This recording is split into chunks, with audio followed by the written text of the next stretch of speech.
Olá, meu querido irmão, minha querida irmã, nós estamos começando um programa Com Fé Venceremos. Eu sou o Padre Everson Luiz Kloster.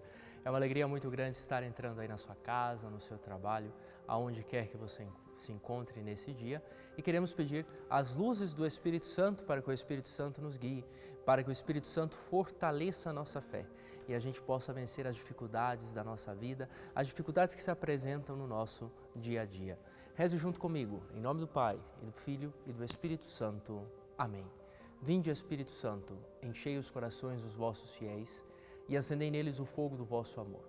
Enviai o vosso Espírito e tudo será criado e renovareis a face da terra. Oremos. Ó Deus, que instruíste os corações dos vossos fiéis com a luz do vosso Espírito, fazei que apreciemos retamente todas as coisas, segundo o mesmo Espírito, e gozemos sempre da sua consolação. Por Cristo Senhor nosso. Amém. Santa Maria, Rainha dos Apóstolos, rogai por nós. Em nome do Pai, e do Filho, e do Espírito Santo. Amém. E o tema de hoje que nós queremos refletir é os mandamentos de Deus, caminho para a liberdade. Os mandamentos de Deus nos fazem caminhar na ótica da liberdade. Muitas vezes nós vivemos acorrentados, escravizados por muitas realidades que se apresentam na nossa vida. Mais uma vez, nós somos chamados a olhar para a Palavra de Deus e, olhando para a Palavra de Deus, encontrar os mandamentos do Senhor. Esses mandamentos nos guiam na estrada certa e na estrada da vida. Já no livro do Deuteronômio, o Senhor vai dizer ao povo, quando o povo está quase entrando na terra prometida: ponho à tua frente dois caminhos diferentes. Vida e morte você pode escolher. Mas o próprio Deus ainda acrescenta ao seu povo: sejam inteligentes, sejam sensatos, escolham o caminho da vida. Meu querido e minha querida, nós somos chamados a escolher e traçar o caminho da vida. Porque é no caminho da vida que nós encontramos a nossa realização pessoal, profissional e familiar. E antes de nós entrarmos a fundo meditando a palavra de Deus, vamos rezar junto com a ajuda do Salmo 19. O Salmo 19 que fala da lei, que fala dos preceitos do Senhor. A lei do Senhor é perfeita, faz a vida voltar. O testemunho do Senhor é firme, torna o sábio simples. Os preceitos do Senhor são retos, alegram o coração. O mandamento do Senhor é claro, ilumina os olhos. O temor do Senhor é puro, estável para sempre. As decisões do Senhor são verdadeiras e justas igualmente. São mais desejáveis do que o ouro, são o ouro refinado. São mais saborosas do que o mel, escorrendo dos favos.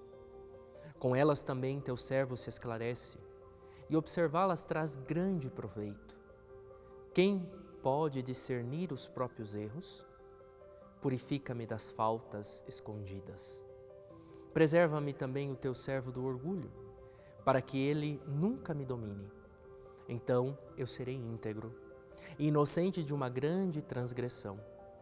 Que te agradem as palavras de minha boca e o meditar do meu coração. Sem treva em tua presença, Senhor, meu rochedo, Redentor meu. Glória ao Pai, e ao Filho, e ao Espírito Santo, como era no princípio, agora e sempre. Amém. Veja, meu irmão e minha irmã, que bonito esse salmo. Esse salmo fala: a lei do Senhor Deus é perfeita. A lei do Senhor Deus faz voltar a vida, faz a vida voltar. Muitas vezes nós estamos sobre o jugo de outras leis, sobre o jugo da escravidão, sobre o jugo do vício. E estando sobre o jugo dessas leis, nós caímos no caminho de morte. Quando nós voltamos o nosso coração, abrimos o nosso coração para a lei de Deus, para a instrução do Senhor, então nós voltamos à vida. É o próprio salmista que está falando. Os preceitos do Senhor são retos, alegram o coração. Aquilo que nós aprendemos, aquilo que o Senhor nos pede, alegra o nosso coração, transforma a nossa vida, faz com que nós sejamos pessoas que abraçam e que trilham o caminho da vida. E o mandamento do Senhor é claro, ilumina os olhos. Diante do mundo cheio de dúvidas, muitas vezes nós não sabemos se vamos à direita, se vamos à esquerda, o que nós vamos fazer. O salmista já nos fala: o mandamento do Senhor é claro, ele ilumina os nossos olhos. Ele ilumina as escuridões interiores do nosso ser. E continua dizendo: as decisões do Senhor são verdadeiras. E os mandamentos do Senhor, vai dizer o salmista, são mais desejáveis do que o ouro. São ouro refinado. São mais saborosos do que o mel escorrendo dos favos. Que bonito isso que o salmista nos coloca. Mas agora nós precisamos também nos perguntar, meu querido, minha querida, quais são os mandamentos do Senhor? E por isso eu te convido a pegar aí a palavra de Deus e vamos ler lá no capítulo 20 de Êxodo. Êxodo 20. Aí nós vamos encontrar quais são os mandamentos do Senhor para nós. Nós estamos na parte do Êxodo que se chama Decálogo, ou seja, as 10 palavras, as 10 instruções do Senhor. O que o Senhor vai falar a Moisés e Moisés vai se transmitir para o povo. O povo estava no deserto, o povo havia sido libertado da escravidão do faraó, mas o povo não poderia viver como escravos no deserto. Precisavam abrir mão também das escravidões interiores. E para serem livres interiormente, para serem realmente pessoas libertas, o povo precisava abraçar a lei do Senhor. Por isso, vamos ler junto. Êxodo capítulo 20, do versículo 1 ao versículo 20. Deus pronunciou todas essas palavras dizendo: Eu sou o Senhor teu Deus, que te fez sair da terra do Egito, da casa da escravidão. Não terás outros deuses diante de mim. Não farás para ti imagem esculpida de nada que se assemelhe ao que existe lá em cima nos céus, ou embaixo na terra, ou nas águas que estão debaixo da terra. Não te prostrarás diante desses deuses, e não os servirás, porque eu, o Senhor teu Deus, sou um Deus ciumento, que puno a iniquidade dos pais sobre os filhos até a 3ª e 4ª geração dos que me odeiam, mas que também ajam com amor até a 1000ª geração, para com aqueles que me amam e guardam os meus mandamentos.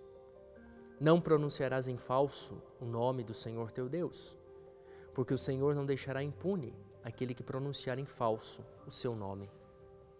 Lembra-te do dia de sábado para santificá-lo. Trabalharás durante 6 dias e farás toda a tua obra. O 7º dia, porém, é o sábado de Yahvé, teu Deus. Não farás nenhum trabalho, nem tu, nem teu filho, nem tua filha, nem teu escravo, nem tua escrava, nem teu animal, nem o estrangeiro que está em tuas portas. Porque em 6 dias o Senhor fez o céu, a terra, o mar e tudo o que eles contêm, mas repousou no 7º dia. Por isso o Senhor abençoou o dia do sábado e o consagrou. Honra teu pai e tua mãe, para que se prolongue os teus dias na terra que Yahvé teu Deus te dá. Não matarás, não cometerás adultério, não roubarás, não apresentarás um testemunho mentiroso contra o teu próximo. Não cobiçarás a casa do teu próximo, não cobiçarás a mulher do teu próximo, nem o seu escravo, nem a sua escrava, nem o seu boi, nem o seu jumento, nem coisa alguma que pertença a teu próximo. Todo o povo, vendo os trovões e os relâmpagos, o som da trombeta e a montanha fumegante, teve medo e ficou longe. E disseram a Moisés: Faremos tudo o que o Senhor Deus nos pediu. Palavra do Senhor, graças a Deus. Nós precisamos interpretar essa leitura para poder entendê-la, poder entrar e poder entender o sentido profundo do Decálogo, que ainda é válido para nós. Os 10 mandamentos são válidos para nós. Jesus resumiu esses 10 mandamentos em 2. Amarás o Senhor teu Deus de todo o teu coração e o teu próximo como a ti mesmo. Mas englobam, dentro deste resumo do Senhor, englobam os outros 10, é claro. E por isso o Decálogo começa dizendo: Deus pronunciou todas essas palavras. Eu sou o Senhor teu Deus, que te fez sair da terra do Egito, da casa da escravidão. Deus fala com o ser humano. O nosso Deus é um Deus que tem relação com o ser humano. É relacional. Nós não temos um Deus distante. Nós não temos uma ideia de um Deus que está longe, de um Deus que criou esse mundo, que colocou as ordens e as leis da física e que se afastou deste mundo e disse para nós, agora se virem, eu não quero mais saber de vocês. Não.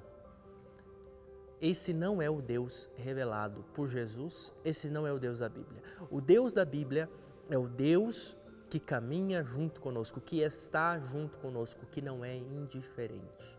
Esse é o Deus que nós encontramos nas Sagradas Escrituras. Deus poderia muito bem ficar tranquilo no seu comodismo, porque não necessitava, Deus não necessita de nós, meus irmãos. Mas porque Deus nos ama, então Deus sai do seu silêncio sagrado e vem ao nosso encontro. E vindo ao nosso encontro, Ele nos recorda que Ele é o único Deus. E Ele é aquele Deus que nos fez sair da terra do Egito. Sim. Quantas terras do Egito nós deixamos? Quanta escravidão nós deixamos na nossa vida?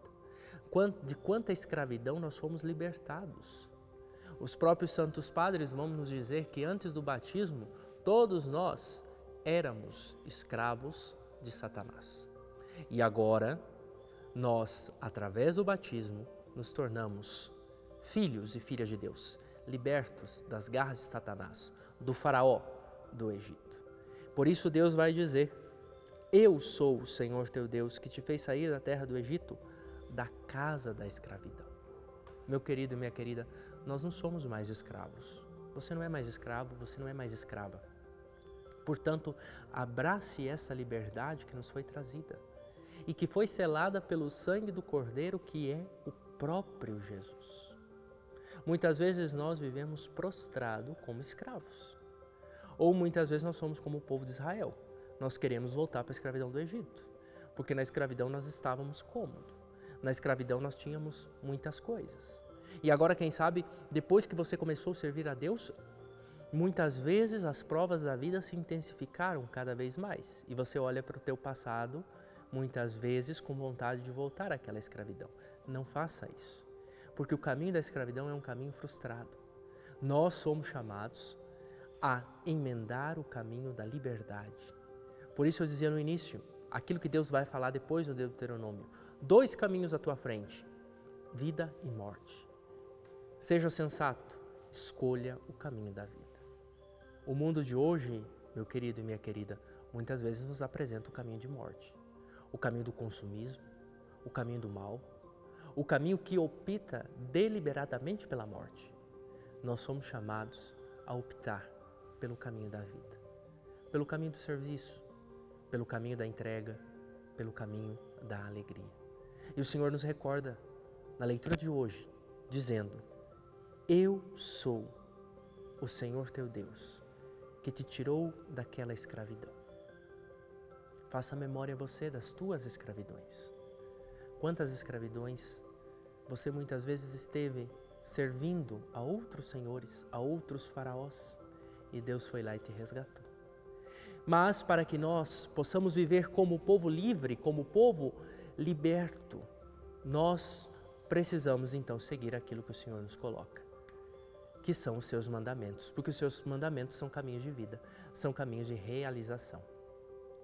Por isso que quando nós olhamos para os 10 mandamentos, não podemos olhar para os 10 mandamentos com um olhar triste ou como um Deus que proíbe tudo. Nossa, esse Deus da Bíblia proíbe tudo. Não. Quando Deus nos fala não nas Sagradas Escrituras, em outras palavras, Deus está te dizendo, meu filho, minha filha, cuidado, isso vai te fazer mal. Por isso Deus vai falar, não mate, não roube, não adultere, não faça isso, não faça aquilo, porque Deus está nos educando. Deus nos tirou da escravidão, mas não basta nos tirar da escravidão, porque Deus sabe que este nosso coração é um coração frágil e que este nosso coração pode voltar para a escravidão em qualquer momento. E por isso Deus então vai nos educar. E qual pai, qual mãe não educa o seu filho? É próprio do pai, é próprio da mãe educar o seu filho, é próprio daquele que ama educar. E é isso que Deus está fazendo conosco no Decálogo, estar nos educando. Por isso Deus está dizendo, olha, cuidado, não faça isso, porque se você fizer isso, você está optando pelo caminho da morte. E optando pelo caminho da morte, você está optando por um caminho de frustração e de dificuldade. Por isso, já Deus vai dizer, não terá outros deuses diante de mim. Era um povo idólatra que estava saindo do Egito. Havia se contaminado com várias coisas do Egito. Nós estamos falando de uma civilização totalmente politeísta, os egípcios. E o povo estava saindo contaminado de lá. Por isso Deus reafirma, dizendo, eu sou o único Deus e você não pode ter outros deuses além de mim. Ah, meus irmãos e minhas irmãs, quantos são os deuses que nós colocamos no lugar do Senhor Deus? O Deus do poder, o Deus do dinheiro, o Deus das superpotências, o Deus daquele que pode tudo. Nós nos esquecemos muitas vezes e colocamos outros ídolos no lugar de Deus. E Deus vem nos dizer, cuidado com esses ídolos. Cuidado com o ídolo do ter, do poder, do querer. Cuidado com o ídolo do desejo. Abrir mão desses ídolos, porque o Senhor é o único Deus. É somente o Senhor que pode trazer a realização pessoal para a nossa vida. Esses ídolos que você está carregando há muito tempo só vão te levar para um caminho de frustração. Já estão te levando para um caminho de frustração. E depois o Senhor vai dizer, não te prostrará diante de deuses. Não farás outras imagens. Nós estamos no contexto do Antigo Testamento. No Antigo Testamento, sim, era proibido ter imagens, porque o povo muitas vezes identificava a imagem com a divindade. E era a prática dos pagãos. Por isso Deus vai falar no Antigo Testamento, não tenham imagens. Mas nós sabemos que com a encarnação do Verbo, com a encarnação de Jesus, Jesus assume uma imagem. E portanto, vai dizer São Paulo, ele é a imagem do Deus invisível. E com a encarnação de Jesus não tem problema nenhum a gente ter imagens. Porque as imagens que nós temos na nossa casa não são imagens de ídolos. São imagens de Cristo. São imagens de santos que serviram ao nosso Deus. E quando nós nos prostramos diante de uma imagem, quando nós elevamos o nosso pensamento, nós sabemos que aquela imagem representa aquele santo, representa a Nossa Senhora, representa Jesus Cristo. Mas qualquer católico, por menos instruído que seja, sabe que naquela imagem não está Jesus Cristo, que naquela imagem não está a Virgem Maria, naquela imagem não está o seu santo de devoção.